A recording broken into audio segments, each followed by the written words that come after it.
or something like that. Hey drummers, hope you're well. Shout out to channel member Malcolm, who was asking about this song. This is Tainted Love, and that I was playing along to the soft cell version of it here, and he was just saying, have you got any tips? He's playing this with his band. I play this in a couple of different bands, actually, on different like function gigs that I do.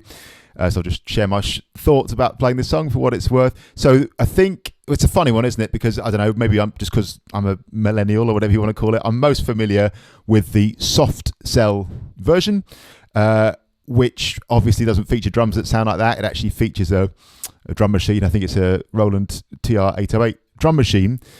So I was most familiar with that version, especially growing up. As I got a bit older and sort of got more into music, I actually really started to dig the original version by Gloria Jones, of course, and it was two different versions. In fact, she recorded it in 1965 and then again in 1975, I think, and it's like a soul, what is it? Like, I guess it's like Northern Soul, we'd call it in this country. It's like American Soul, man, not Motown, but like that, in that kind of overall feel, like driving soul, and it's got that kind of feel to it.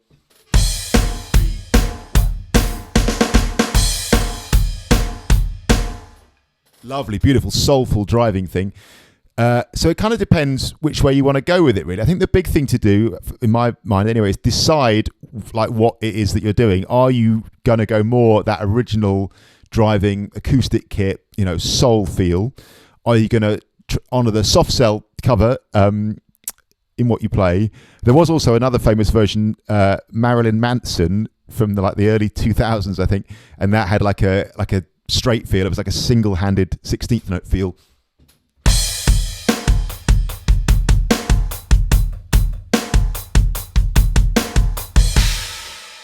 That kind of business. I've never heard a function band do that version, but yeah, could happen, couldn't it? I'm assuming you're going to go for something like the first two that I mentioned. So, like I was playing along to there, jamming at the start, I basically always do this mostly in the feel of the original, right? The Gloria Jones original. So 4 on the floor, like hi-hat, which is played straight quarter notes all the way through, snare 2 and 4. So basically just a straight quarter note feel. 1, 2, 3, 4, 1, 2, 3, 4, 1, 2, 3, 4, 1.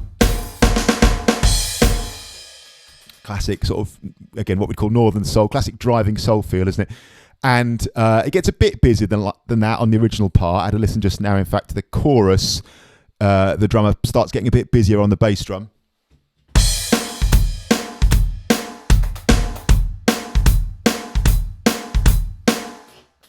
Plays a bit of that sort of business, which you could put in. I've got to be honest, I don't. I mean, when I play this song, it's on a function gig, and it'd be like it's a party, people are dancing, people are digging it. I always just think, go big, go solid, give people what they want. I normally just go 4 on the floor. If you did want to go more down, I think this is something you talk about with your band, obviously, when you're playing it. If you wanted to go more down the soft cell version route, there's not really any hi-hat in it. If you want to recreate the part that was played, it's a snare drum. That's like a sort of flam thing. Bass drum still 4 on the floor. So soft cell version 1, 2, 3, 4, 1, 2, 3, 4, 1, 2, 3, 4, 1, 2, 3, 4. That kind of thing. You could even use an 808 sound. Hold on a sec. Yeah, cool. So if you're on electronic kit, you could give it the.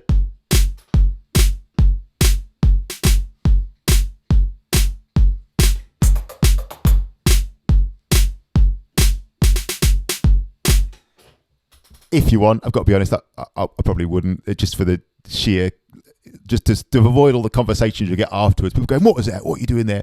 Or some people just get weird, man. On live gigs, if you're playing acoustic kit on the rest of the night, or mostly playing even an electronic kit that sounds like, an acoustic kit, I would personally stay on that acoustic kit sound, because that's, it's a driving soul anthem, man. So I would stick to that. So if you want to do the soft cell thing, nothing against that, I get it, it's totally cool. I think just rocking it up a bit more often than not, again, I can only speak for the gigs that I do, but more often than not, that works really, really well. So going back to the acoustic kit, I would say I would play it as a 4 on the floor, hi-hat on the quarter notes, like this, 1, 2, 3, 4.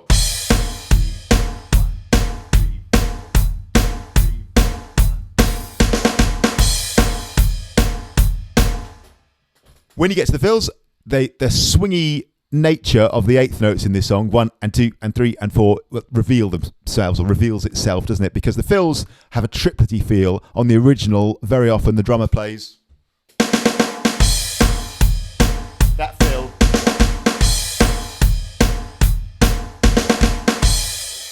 Ba ba ba ba ba. So that fill starts on beat 3. 1 2 3 4. 1 2 3 triplet 4 and ba ba ba ba ba, which I would probably play as right left left. Starting on beat 3. 1 2 3 4. 1 2 3 4. 1 2 Definitely, I would definitely throw in that fill a lot because the drummer uses that. Also, just big triplety fills. So what this boils down to is playing single stroke roll triplets, eighth note triplets against a quarter note bass drum. 1 triplet, 2 triplet, 3 triplet, 4 triplet, that core skill. Like 1 bar fills and the bigger moments, like things like leading into the chorus.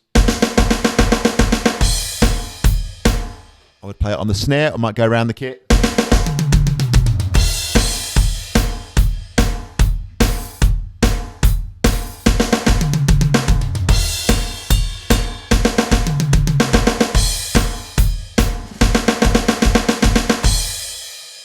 All that kind of business. You could on the hi-hat, I suppose, shuffle it. I think I've toyed with that a couple of times when I've played it, but it never sounds as good as just the straight thing for me. But you could shuffle the hi-hat. So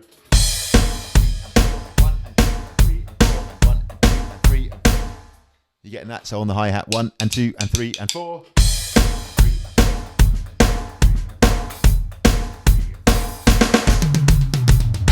So you could shuffle that. You could even go 2 hands on the hi-hat, like 2-handed triplet feel. You could even do that, couldn't you? In the chorus, on the original, the drummer sometimes goes.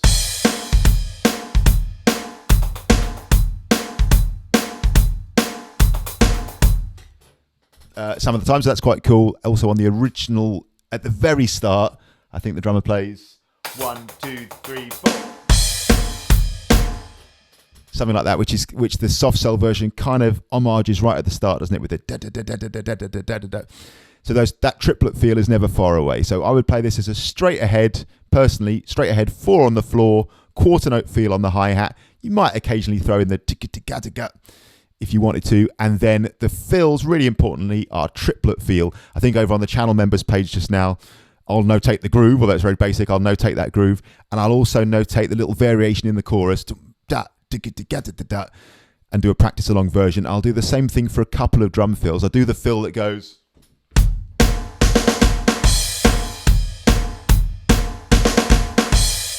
And I'll do a big 1 bar fill that goes.